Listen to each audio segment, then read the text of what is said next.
I spent 2.5 years knocking on doors. I'm talking 8 hours a day, going house to house, soliciting, peddling products.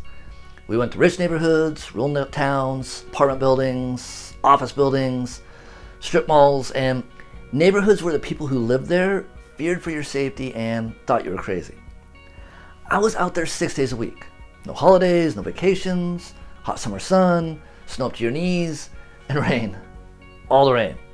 It didn't matter. If you didn't work, if you didn't sell, you didn't eat. No paychecks, just straight commission. And it was here that I learned the 8 steps to success. It was here that I built the foundation for my career in sales, leadership, and training. And it all started with that first step. When I tell people that I spent 2 years doing door-to-door sales, they look at me like I'm nuts. And I've met plenty of people who went on an interview to do it, or maybe even tried it for a couple days, but 2.5 years, not so much. People always want to know why I did it, how I did it. How did you handle 90 people a day rejecting you and telling you no? Weren't people mean? Didn't it suck to walk around all day, especially in the rain? What about no soliciting signs? What about dogs? What about the houses with people who you might not want to meet face to face? And I've always said that it came down to one thing, one key that led to my decision to do it and my decision to stick with it. That thing has defined most areas of my life. That thing is attitude. Our attitude is everything.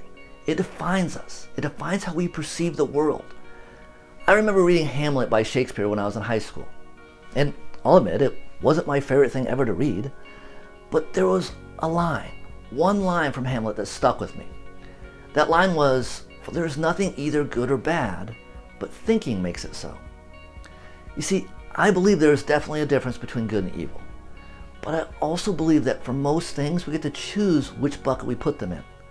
We get to choose how we react. We get to choose how we let things impact us.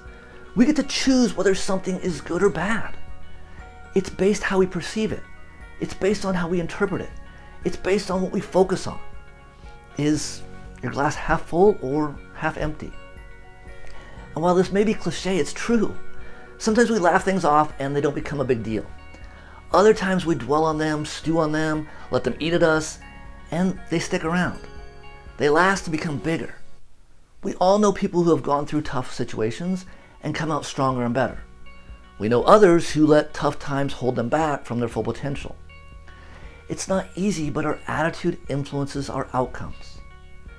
I wear those 2.5 years of pedaling like a badge of honor. I knew it was going to suck. I knew it would be hard. I knew there'd be good days and lots of bad ones. I knew there wouldn't be a lot of money, but I also knew that I would develop thick skin. I knew that I'd get better at communicating. I knew I would overcome fear and exhaustion and the desire to give up. I knew I was doing something that most people wouldn't do, that most people couldn't do.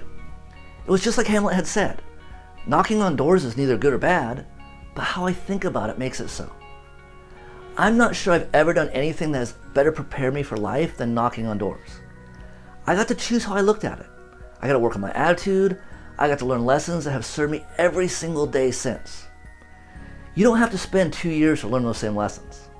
You can work on your attitude in other ways.